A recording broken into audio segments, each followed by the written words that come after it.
Hi guys, JT here, and today I'm bringing you some information on the humble bundle, point blank bundle of August 2025. To help you answer the question, should you buy it? By using the links in the description below, you'll gain access to this bundle and support the channel in the process. Before we begin, I would like to thank you, the viewers, for watching my silly little videos. I hope they are helpful. Most importantly, knowing that you're watching it means the world. Anyway, let's get into this. And number 1 we have High on Life, a shooter game developed by Justin Roiland, co-author of Rick and Morty. Set in the universe of the animated series, the game offers a bright and humorous adventure that may not appeal to everyone. The game features witty and absurd jokes, along with crude humor, and its reception depends on personal taste for Roiland's style. Despite its shortcomings, High on Life manages to engage players and has received positive reviews. The gameplay revolves around a sociophobic protagonist who must save Earth from an alien drug cartel. Assisted by various characters, including sentient guns with unique abilities, players embark on a humorous and action-packed journey. The game offers a range of weapons and abilities, allowing for entertaining combat and satisfying exploration. While High on Life has its strengths, such as interesting characters, a solid plot, and well-developed world building, it also has some flaws. The game features excessive chatter and intentionally annoying elements that may test players' patience. Additionally, the game's limited number of locations and enemy types may leave players wanting more. Despite its imperfections, High on Life delivers an enjoyable and humorous experience, especially for fans of Rick and Morty. The game showcases the developer's passion and creativity, and although it may not be perfect, it holds promise for future releases from the Roiland team. With its fun shooting mechanics, original voice acting, and developed world detail, High on Life offers an entertaining experience for approximately 8 to 12 hours of gameplay. And number 2 we have EXFIL, a tactical FPS that strips away gimmicks to focus on raw, squad-based realism. From the co-designer of Squad, it challenges you to rely on strategy, communication, and precision in high-stakes single-life matches. You will not find loot grinding nor arcade perks here, just tense infantry-level combat. 2 core modes define the early access launch. In Classic Extraction, you compete to secure intel and escape before rival squads. Rogue Extraction pits a small, outnumbered team against a larger force in a high-risk, asymmetrical fight.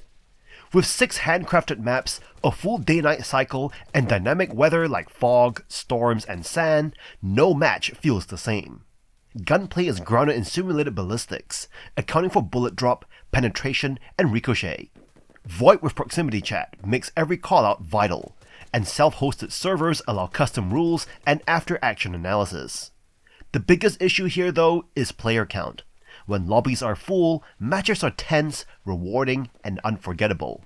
But empty servers, currently a frequent problem, make finding games difficult outside organized Discord play sessions. AI opponents exist, but they lack the depth to replace human competition. Visually, EXFIL impresses, and its maps are immersive. The roadmap promises NPC forces, more modes, global stats, and a scenario editor for creating custom missions. If you enjoy games like Squad, Arma, or Hell Let Loose, you'll appreciate its grounded approach. Right now, EXFIL is a promising but fragile experience. If you're ready to support an evolving project and join a tight-knit community, it is worth a look. Just know its potential shines brightest with a full server. And number 3 we have Wild Bastards, a space western roguelike shooter where you lead a growing gang of mutant and robot outlaws across hostile planets. You beam down in pairs, swapping between 2 characters mid-fight, each with distinct abilities and health to manage.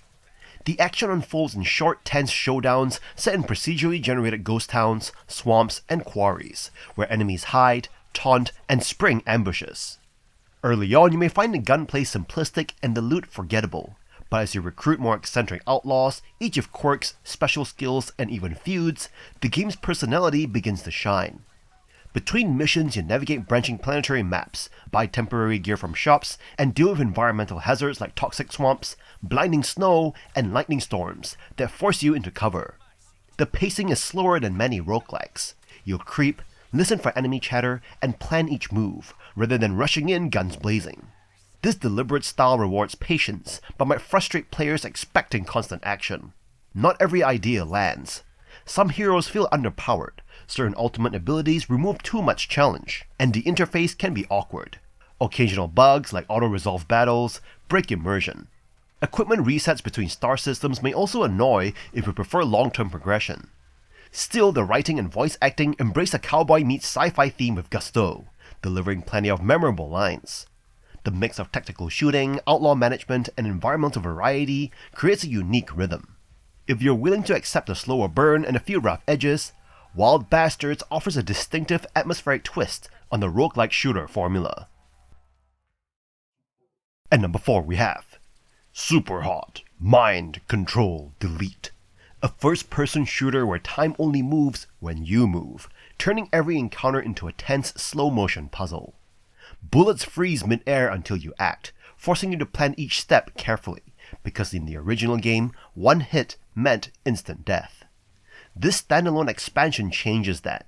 You now have 3 lives per run, letting you take a few hits before falling. Missions are not randomly generated, but they are queued in random order, so each run feels different. Along the way, you unlock mind hacks that alter gameplay, like faster movement, exploding thrown objects, or extra hearts. Some add new strategies, like detonating an area when you lose a life, while others simply make survival easier. You'll face new enemy types and bosses that require more than just accurate shooting, and some foes cannot be disarmed, forcing you to keep moving. The result is a more varied and challenging flow than the original, while retaining the same hypnotic rhythm of planning, executing, and watching it all play back at full speed. The surreal cryptic story remains, less about plot and more about reminding you that you're addicted to the endless cycle of violence. It is self-aware, weird, and works as atmosphere rather than narrative. Some hacks feel unnecessary, and the random nature of upgrades limits long-term planning. But if you love the original SUPERHOT, this expansion gives you a fresh reason to return. If you're new, it's an even better starting point, though it might spoil the simpler elegance of the original. At number 5 we have Rising Front, an ambitious World War I and Revolutionary War FPS battle simulator that blends first-person combat with real-time strategy and large-scale warfare. Featuring massive battles with over 1,000 units, an intelligent AI system, and a real-time building mechanic, this game aims to deliver an authentic and chaotic battlefield experience. The sheer scale of combat is one of Rising Front's most impressive features. Waves of infantry charge across trenches as artillery shells explode around you, creating a dynamic and immersive warzone. A procedural cover system adapts to the battlefield, giving you tactical options, while AI commanding allows for strategic depth.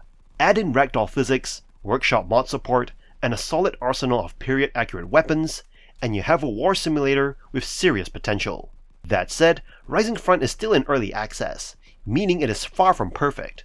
Bugs and polish issues exist, and while the game promises intelligent AI, some scenarios rely on pre-scripted enemy movement rather than reactive behavior. The lack of unit variety, planes, and tanks limits historical accuracy, but future updates could address these concerns. Performance is surprisingly stable, even with massive battles, though lower-end PCs might struggle. Despite its rough edges, Rising Front stands out as a unique and ambitious war simulator. If you enjoy large-scale battles and sandbox-style warfare, this is worth considering. Just be prepared for an evolving experience as development continues. At number 6 we have POSTAL, Brain Damaged, a semi-retro style first-person shooter game. The plot is quite simple. The postal dude has brain damaged and you fight the disturbing things that are in his mind. This game harks back to classic FPS games like Doom and Quake, but instead of going full-on pixelated graphics, it goes for the more early PlayStation 2 graphics. This game features 3 episodes with 5 levels per episode, and each level has been designed meticulously with plenty of secrets to find and a ton of enemies to kill. You'll have access to 10 weapons that are all very unique to this game, like a gun that shoots urine, a shotgun that can also act as a grappling gun, or even a shovel that is also a chainsaw, among others. Most importantly, they're all really meaty and very fun to use to turn your enemies into a pile of red jello. Enemies in this game are varied too, and a lot of them either pay tribute to old Doom games with a funny spin, or even meme characters from our world like Karens. In fact, there's a Karen that serves as a boss fight. Gunplay is really fast and it can get quite challenging, especially on higher difficulties. So if you like a retro fast-paced shooter, then this is a game for you. At number 7 we have Empty Shell, a top-down roguelike survival horror that throws you into a grim, industrial hellscape on a remote Japanese island. You play as a volunteer, sent on a cryptic recovery mission. No backstory, no identity, just a gun, some gear, and a facility full of nightmares. Every run starts fresh, with randomized layouts, randomized loadouts, and relentless enemies lurking around every dark corner. You'll fight to survive using scavenged weapons, gadgets, and special devices. Death does not end the game, it just hands the baton to the next poor soul. You'll have to recover your former body to regain power-ups and gear, or risk losing it all. It is tense, it is punishing, and it is so addicting. Combat feels tight and satisfying, especially once you get the hang of dodging, sprinting, and managing your stamina. The minimalist UI and creepy grainy visuals help sell the horror atmosphere. There is no hand-holding here. You explore, survive, and slowly piece together the disturbing backstory through logs and documents scattered throughout the facility. Enemy and level variety keep things fresh, with creepy mutants and insane bosses mixing up the formula. The atmosphere is the real star though. Claustrophobic, haunting, and constantly on edge. While the interface takes some getting used to, and the difficulty ramps up fast, Empty Shell delivers an immersive, challenging experience that horror and roguelike fans will appreciate. Just don't get too attached to your character. You're not a hero, you're just another body in the dark. And that's all for this bundle. If you're grabbing this bundle, it really comes down to whether 2 or more games speak to you. SUPERHOT Mind Control Delete is still slick, slow-mo fun, even if the roguelike grind isn't for everyone. High on Life brings the laughs and solid shooting, and Wild Bastards has that space cowboy charm, though it's more chill than non-stop action. A few titles are repeats from past bundles, so the value drops fast if you own them. Otherwise, this could be a solid pickup. In any case, I hope you enjoyed today's video, and if this video was helpful, feel free to leave a like and subscribe, and maybe consider unlocking early access to videos or buying the channel a coffee. From the bottom of my heart, thank you for watching, and I'll see you guys in the next video.